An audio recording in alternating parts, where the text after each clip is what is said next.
Angela Benton is the CEO of NewME, a company helping entrepreneurs from non-traditional backgrounds build better businesses and raise funding. Today, Angela is one of the most recognized women in tech, the recipient of numerous distinctions, included in the ranks of Goldman Sachs' 100 Most Intriguing Entrepreneurs and Fast Company's Most Influential Women in Technology. She's also a breast cancer survivor and mother to 3 daughters. Angela joins us now to discuss how she learned success doesn't need to come at the expense of health. Welcome, Angela. It's so great to have you here. Thank you for having me. You have accomplished so much, not the least of which is redefining what a successful entrepreneur looks like. Yes. And the background, too. I mean, you have risen to such heights, starting out as a 16-year-old single mom, correct? Yes. Yeah, I had my oldest daughter when I was 16 and changed my life. And did you achieve all your success in the world of tech by buying into the corporate culture that states work, work, work, work?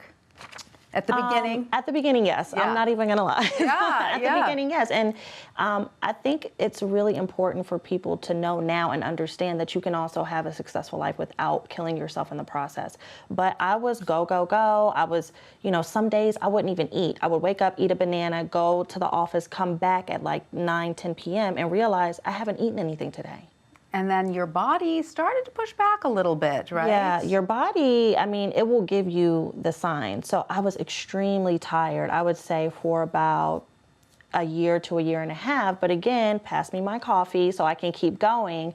And Which is what so many people do, right? That's the norm. That's what norm. Everyone's doing. But I wasn't paying attention to my body. And now that I'm healthy, I'm a breast cancer survivor, I know what it feels like to be healthy. And just reflecting when I was going through chemotherapy, I had a lot of time to reflect and was kind of like, oh, okay, this is what my body was trying to tell me to do, slow down. Right, and you so bravely shared your journey, your diagnosis and your treatment journey with your followers on social media. Tell us what that process was like for you and what that made you realize about the nexus of health and success. Sure, so at first I wasn't sure if I wanted to share. But then, cancer is such it's a disease that changes how you look physically. So unless I just kind of disappeared, then people were going to know that I was going through something. So I was transparent and shared my whole process. And to be honest, the days that were really hard, that was the connection that I needed. People would send me messages, videos to watch, dietary supplements. I got so much support. So much support. So it really was helpful to me during that process as well. Now, you conceived of your business and began your business when you were still in this go, go, go, 12-hour-a-day phase, correct? And so did you take a break? How did you keep the business going while you were going through treatment? So while I was going through treatment, first off, when I got diagnosed, it brings everything to a head. And I really started to question a lot of my decisions. The sacrifices that I made, the times that I didn't spend with my kids or people who I loved because I was working. And I didn't want to live that kind of a lifestyle anymore. So I picked 5 entrepreneurs that I basically worked with through chemotherapy and well, I did 3-week cycles, so 2 out of the 3 weeks were bad. But there was 1 week where I felt really, really good, and so I would do deeper dives with those entrepreneurs then. And we met about every month and worked on their businesses. So. And then you also changed locations. Did you feel that was essential, moving from Silicon Valley to Miami, to getting a better peace of mind? Yes, absolutely. So again, my life kind of started to change before I got breast cancer, and then looking back, it's very interesting just to see how things were kind of moving about. But I decided to move from Silicon Valley to Miami because I wanted a better balance. Right. It was very, very hard to have a good personal balance for me there and a good professional balance. And at that point, I had achieved so much. So I felt like, okay, well, where do I want to live? And I chose Miami. And tell us about your life now. How do you feel? And the culture of your company. Do you take what you've learned and apply it to your company? Yeah, so we have our headquarters in Miami now, and we'll actually be relaunching at the top of 2017.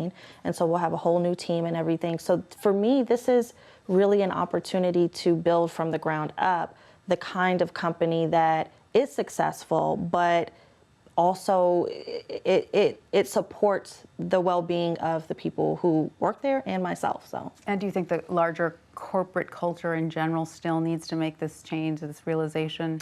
I actually think the larger corporate culture is aware of this and they're making changes. Now, what concerns me is the influx of startups and entrepreneurs that are, around now. And in 5 years from now, this whole group of people who's go, go, go, go, go, because they feel like that's what they need to do, are they going to be sick in 5 years? Right. So what is the message that you'd like to give other ambitious women who look to you and they say, I want to do what you've done, I want to accomplish what you've accomplished? What would you like them to know? I think the biggest takeaway is we're so focused on our business, but not really our personal life, and setting up a framework not just for your business, but for your personal life, reminding yourself to take care of yourself, eat, sleep, pay attention to your body. I was actually talking to a friend of mine before this, and she's on the same wavelength, and she writes down, today, this is what I need to do for myself, but also for my business. So put that into your schedule. Yes. Put time for yourself into your schedule. Yes. Schedule good. your workouts, schedule time to eat, schedule even phone calls with friends and family. Such important advice. Angela Benton, thank you so much for coming to see us. Thank you for having me.